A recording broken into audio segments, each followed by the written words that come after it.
Halo teman-teman, bertemu lagi di Notes. Hari ini kita akan membahas materi kita, yaitu tentang tahap-tahap perkembangan dan karakteristiknya. Oke, ini kita belajar di mata pembelajaran pada tahap perkembangan, pada perkembangan peserta didik.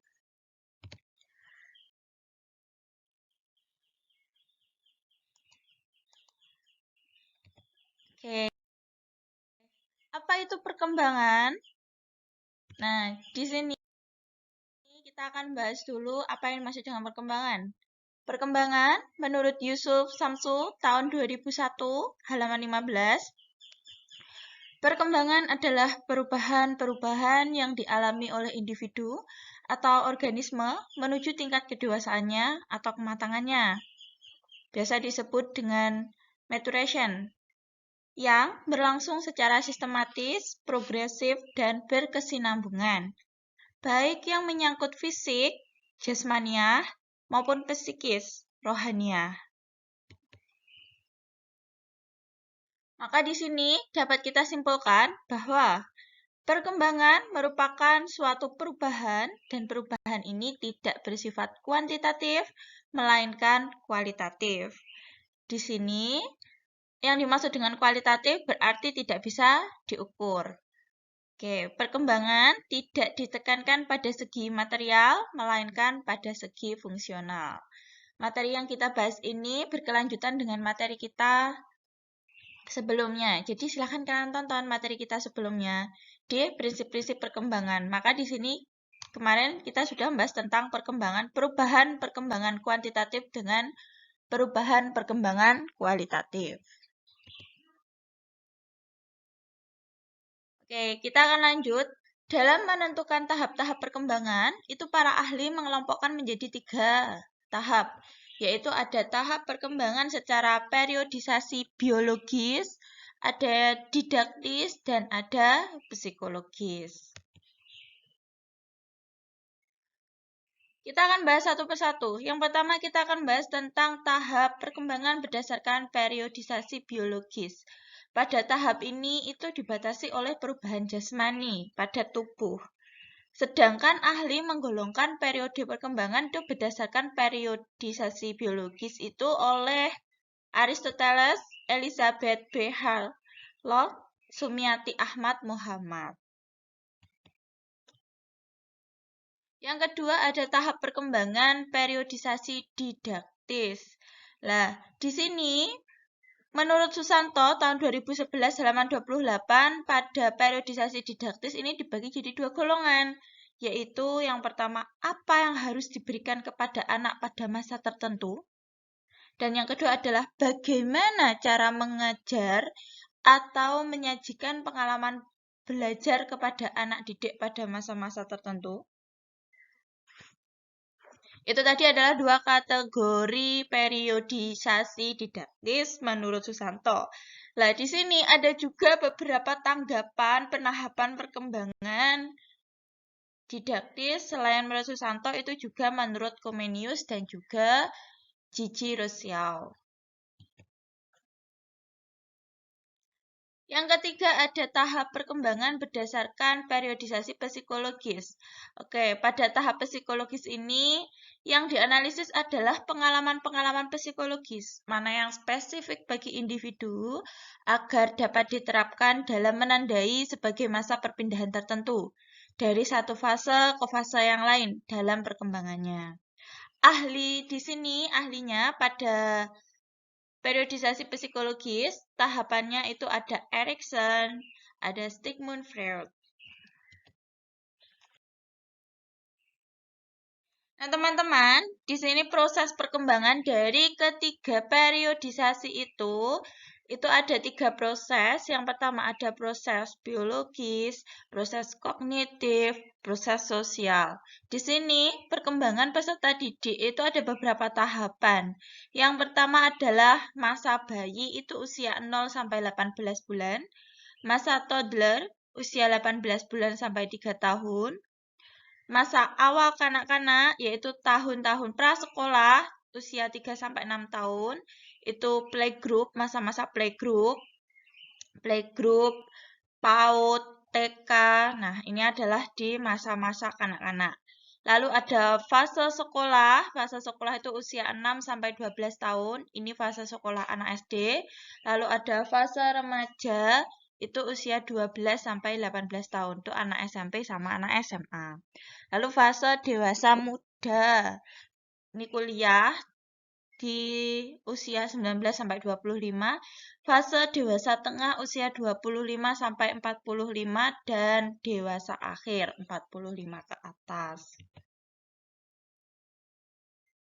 Kita bahas satu persatu. Yang pertama ini ada proses biologis.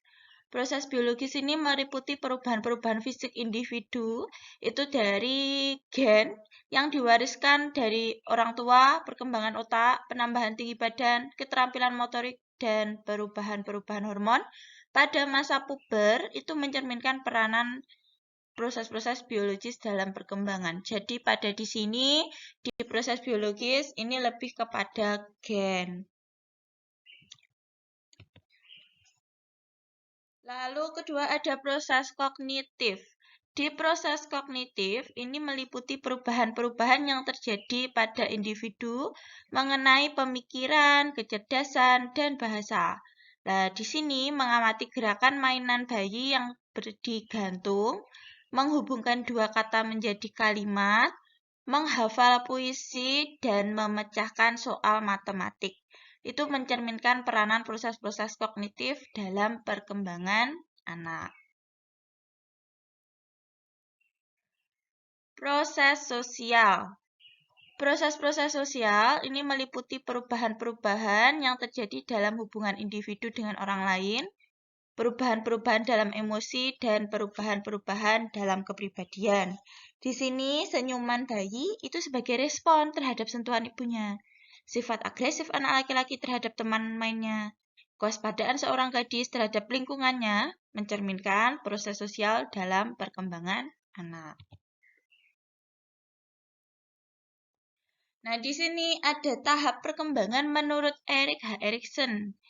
Itu ada ini masa bayi, masa kanak-kanak, masa anak-anak, masa remaja. Ini pencarian jati diri, lalu ada dewasa awal, terus dewasa, ini adalah dewasa akhir. Ini adalah tahap perkembangan menurut Erikson.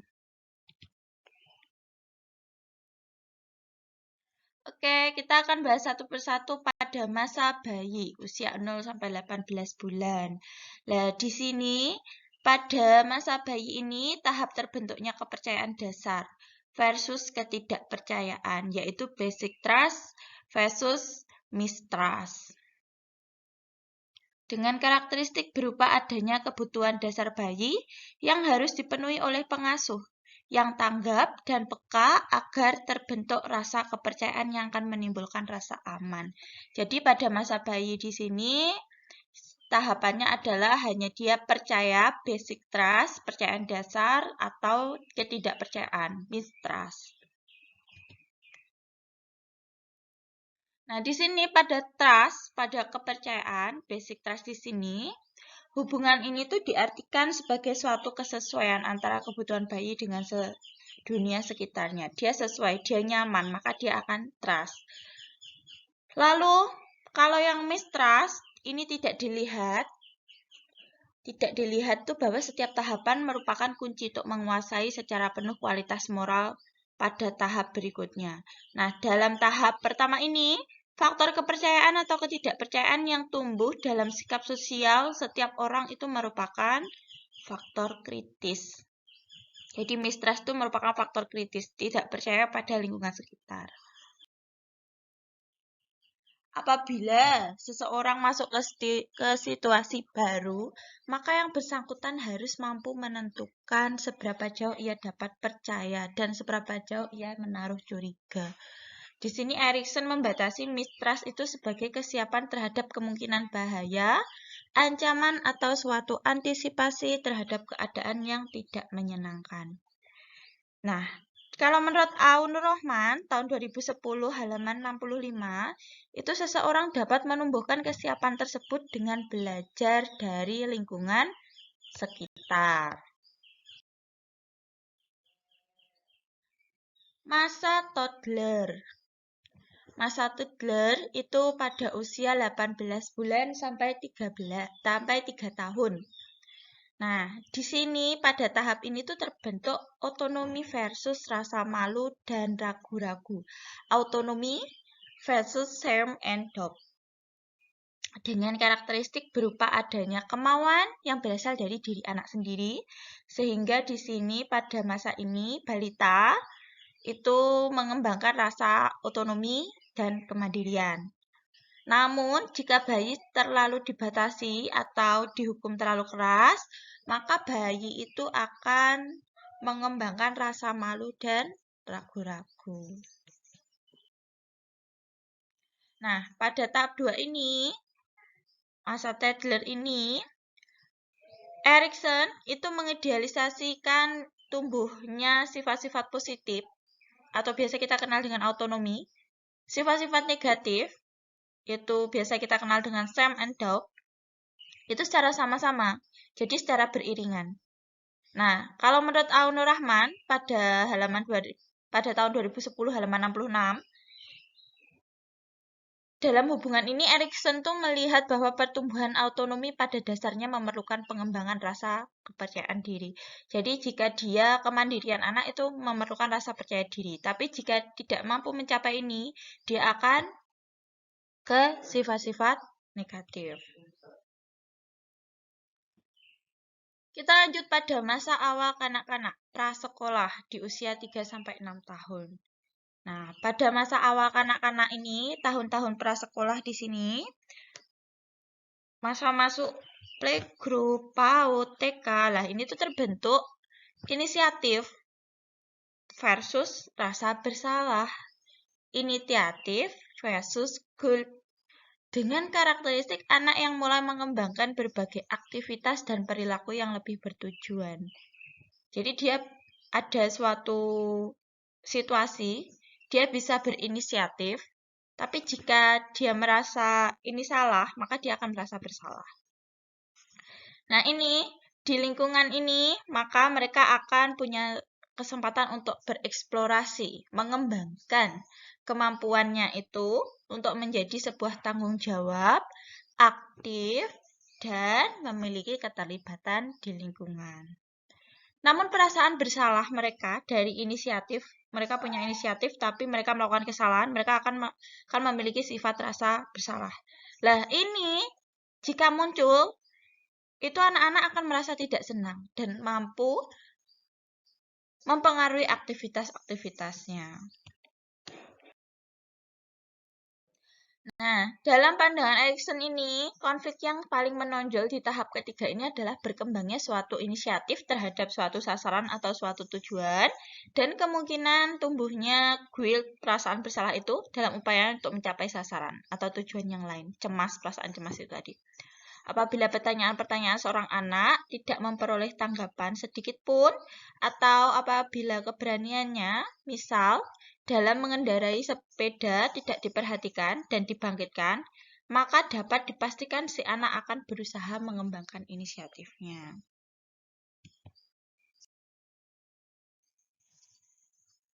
Tapi, usaha itu harus diberi kesempatan, disertai cemoohan, teguran, jika dia bersalah, melakukan sesuatu yang salah.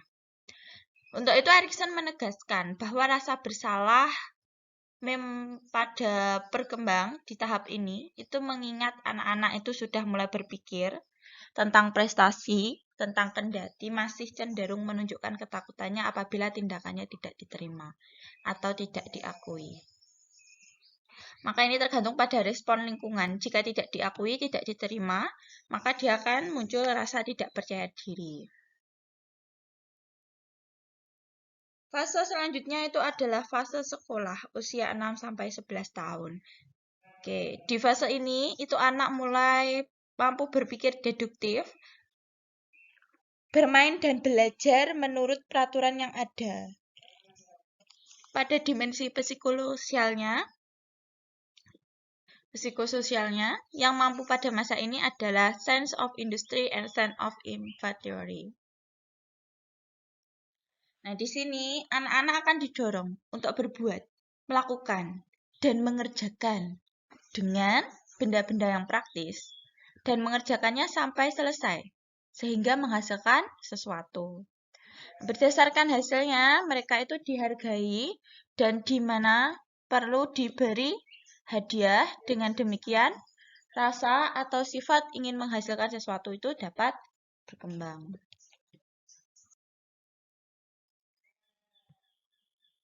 Kita bisa lihat di sini pada masa-masa anak sekolah, ini bukan hanya lingkungan rumah saja, jadi mereka sudah mencakup lembaga, bisa mencakup pertemanan di sekolah, sudah bersosialisasi, walaupun lingkupnya lingkup kecil.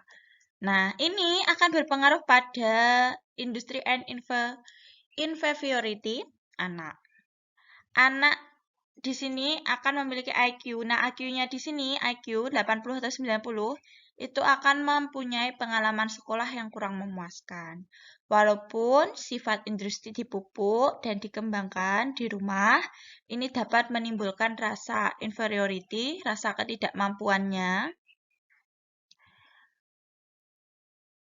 Nah, keseimbangan antara industri inferiority-nya ini bukan hanya bergantung kepada kedua orang tua, tetapi juga dipengaruhi oleh orang dewasa lain yang berhubungan dengan anak itu pada saat di usia sekolah di sini.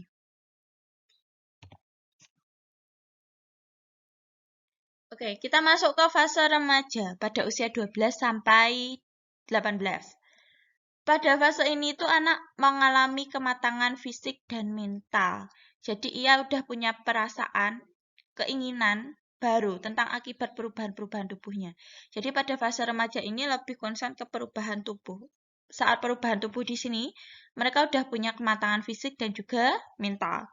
Oleh karena itu, pandangan dan pemikiran tentang dunia sekeliling ini mengalami perkembangan, mengalami perubahan. Mereka tidak hanya berpikir tentang bermain saja. Oleh karena itu, di sini ia mulai mengerti tentang keluarga yang ideal, agama, masyarakat. Mereka bisa membandingkan keluarga yang ideal itu seperti apa, agama yang baik, beragama yang baik itu seperti apa, bermasyarakat yang baik itu seperti apa. Nah, mereka itu bisa membandingkannya sendiri. Berdasarkan apa yang mereka alami, pengalaman mereka, atau mungkin dari mereka melihat ke sekelilingnya, atau dari pembelajaran. Maka dari itu, menurut Erikson, pada tahap ini, dimensi interpersonal yang muncul itu adalah ego identity, identitas egonya, dan role confusion, pengalaman di sekitarnya. Pada masa ini tuh remaja harus dapat menginterpretasikan apa yang telah dialami dan dipelajari tentang dirinya sebagai anak, sebagai siswa, sebagai teman, anggota pramuka, dan lain sebagainya. Maka, hal ini akan menjadi suatu kesatuan sehingga mereka itu bisa menunjukkan kontinuitas dengan masa lalu dan siap menghadapi masa depan. Ini pada masa remaja. Egonya itu terkadang masih tinggi, belum bisa untuk menyelaraskan dengan lingkungan sekitar. Oleh karena itu, peran orang tua di masa lalu itu sangat penting. Maka di remaja ini, peran orang tua yang lalu pada saat dia masih balita, masih batita, masih balita, masa kanak-kanak, itu sangat penting untuk di masa remajanya. Karena ini akan berpengaruh secara langsung pada perkembangannya dia maupun pada yang tidak langsungnya dia. Entah itu sifat dari rasa terima kasih pada orang tua, kepercayaan, autonomi, inisiatif, sifat-sifat industri, maka kesempatan ego identity itu sudah berkembang. Nah, setelah melewati masa remaja, fase remaja itu akan melewati pada fase dewasa muda, yaitu pada usia 19 sampai 25. Nah, ini yang dimaksud dengan intimacy oleh Erikson, itu selain hubungan antara suami istri, itu juga kemampuan untuk berbagi rasa dan memperhatikan orang lain. Nah, pada tahap ini, itu keberhasilan tidak bergantung secara langsung pada orang tua lagi. Bukan seperti pada remaja. Kalau remaja, keberhasilan di masa remaja itu bergantung pada orang tua. Bergantung pada orang tua pada masa lalu. Nah, kalau yang di sini, fase dewasa muda, ini sudah tidak bergantung pada orang tua lagi. Tapi, ini juga tidak bergantung pada teman atau pada suami atau istrinya. Nah, ini bergantung pada apa? Ini bergantung pada dirinya sendiri, bukan pada orang lain.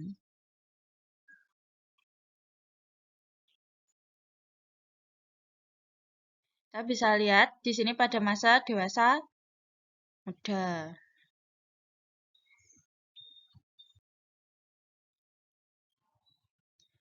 Mereka sudah mulai mencari jati dirinya sendiri.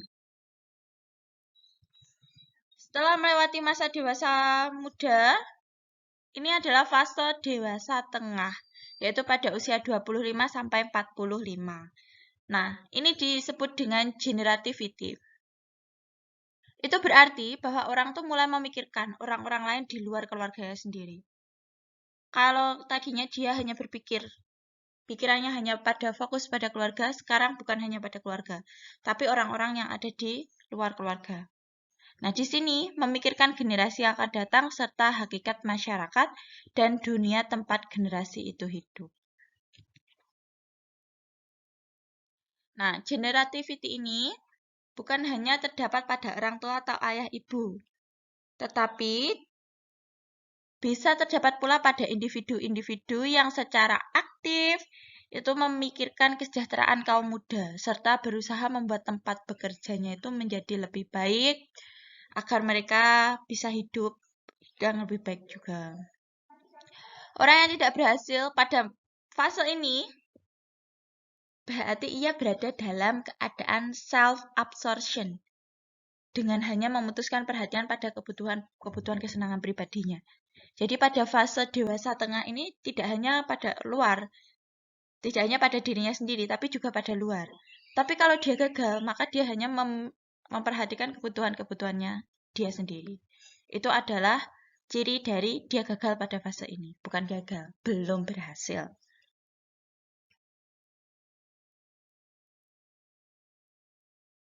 Nah, ini adalah gambar-gambar dari fase dewasa tengah. Untuk dewasa akhir, pada usia 45 ke atas, nah, pada tahap usaha-usaha pokok ini, individu sudah mendekati kelengkapan. Merupakan masa-masa menikmati pergaulan dengan cucu-cucu.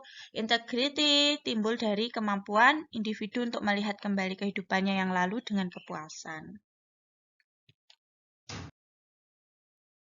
Nah, sedangkan puas itu jika berhasil. Jika tidak berhasil, maka akan mengalami despair, yaitu keadaan di mana individu menengok ke belakang dan meninjau kembali kehidupannya pada masa lalu sebagai rangkaian kegagalan. Aku merasa gagal, aku merasa hilang arah, serta disadarinya bahwa jika ia memulai lagi sudah terlambat. Jadi kita bisa memetik dari kehidupan perjalanan kita, dari awal sampai akhir, itu saat kita sudah di dewasa akhir. Kita sudah tua di usia 45 ke atas. Itu kita melihat kehidupan kita itu berhasil atau gagal. Kalau berhasil kita akan tersenyum, kita akan merasa senang, kita akan damai. Tapi jika kita gagal, itu kita akan kehilangan arah. Tapi kita ingin mulai lagi, kita memulai dari awal lagi. Tapi kita sadar kita udah terlambat dengan semuanya. Maka akan timbul perasaan despair, gagal itu tadi. Oke teman-teman, itu tadi materi kita hari ini. Semoga bermanfaat. Sampai jumpa lagi di pertemuan notes berikutnya. Bye-bye.